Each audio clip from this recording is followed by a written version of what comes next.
Try it like it created. And today I am working with Buttons Galore and More. They sent me 2 packs of these smiley buttons. And to start off, I am going to open up my second package here and pour out the buttons. Now, my daughters have requested some earrings from these as well. So I just need to pull that color out.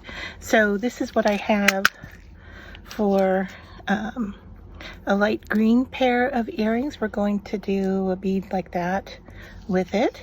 And then the other pair she requested were red and pink. So one for each ear. So I'm going to set those all aside for earrings. And then I have the rest of my beads here, or buttons actually.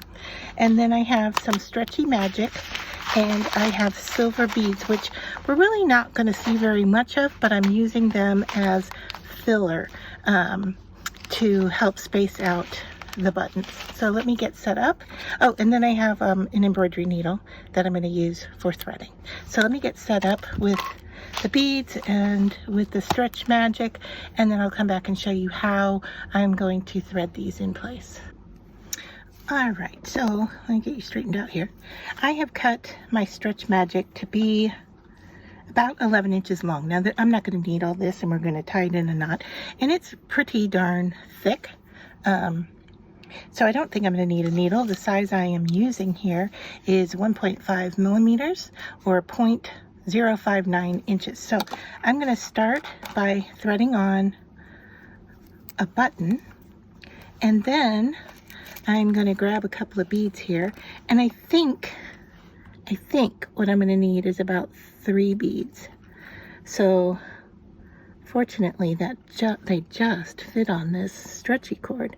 I didn't even think about, I was looking for the thickest cord I could find to make this job easier, and didn't really think about having the beads be able to fit. So that's kind of a kismet situation. So what I'm looking at here is you can see that the button itself is taking up 2 beads. So one for a spacer. I think I'm either going to need 1 or 2 more. So it's either going to be 4 or 5 between each button. I'm going to start with 4, and let's see how this looks. All right, so I have put 4, and it looks like 4 is going to be a great size. Now, I have my blue smiley upside down, so I'm going to have to either turn him around, or maybe we do that. I like that kind of look, is the back and forth. So yeah, I think I'm going to stick with that and just hold that in place there and go with 4 more. And I am just putting the colors on here randomly. I am not going in any specific like rainbow order, but you could definitely do that. So yeah, I decided that we needed the filler beads to kind of hold the buttons spaced from each other. When I was first sitting down and looking to kind of figure out how I was going to make this bracelet. Now, depending on if you're making this for a child or for an adult, it depends on how long you want this to be, and the fact that it's a little stretchy.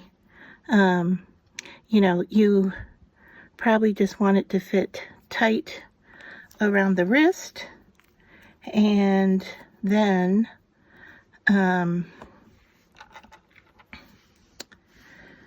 then tie it off so that you can stretch it to go over your hand, because your hand is obviously wider than your wrist is going to be. So here we're looking at what my pattern is going to be, and you can see how those spacer beads that are back there are just there really to space the buttons out. So that's kind of like what it looks like from the other side.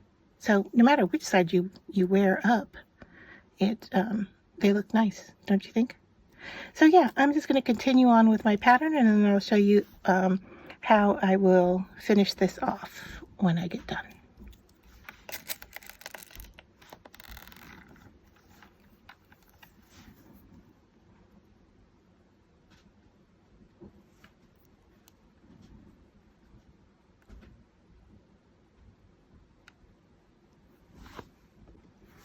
All right, so I have finished adding all of my beads in place here.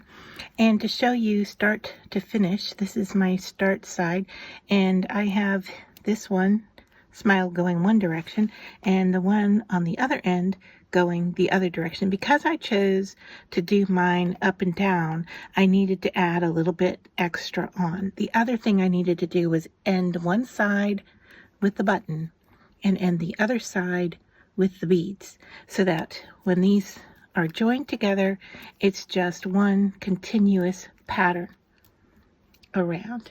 All right, and so you can see that this looks really nice with the back side of the button showing or the front side of the button showing.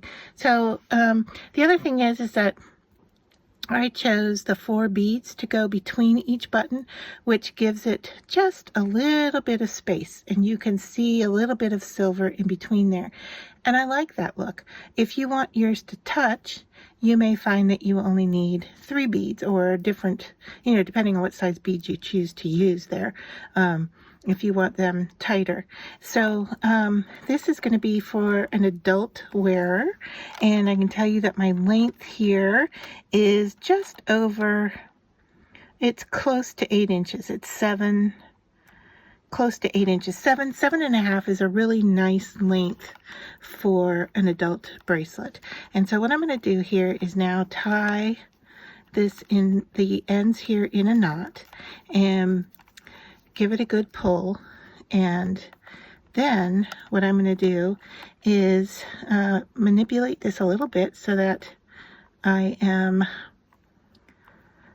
not, oops, my one end is a little short, so I may need to move everything over just a little bit to give me a little bit more at this one end here that I'm hanging on to here for making a knot. All right, now they're both similar in size. So I'm just doing kind of an overhand knot, and I want to tie that nice and tight, and I'm going to pull. Now this is a stretchy cord, so I want to be able to pull really tight up against the button and the beads, and it's a little bit thicker than the opening. If I pull really tight, I don't know if I can get that to slide under. What I was hoping to do is to slide that into the button, but if not, what I'm going to do is I'm going to put some super glue on here and let that sit overnight, and then I'll come back in and cut the ends off. But this stretchy bead, or stretchy cord, if you will, there, that's what the bracelet looks like. The stretchy cord is stretchy, all right, but if I pull too much on my knot, it could come undone on me. So that's why I like to hide the super glue, inside a bead or under a bead. So that's my next step. I'm going to come back after 24 hours or so just to give it a good time to set and trim that off, and then I am done with my smiley button bracelet. Hope you enjoyed this tutorial. Please let me know what you think in the comments down below.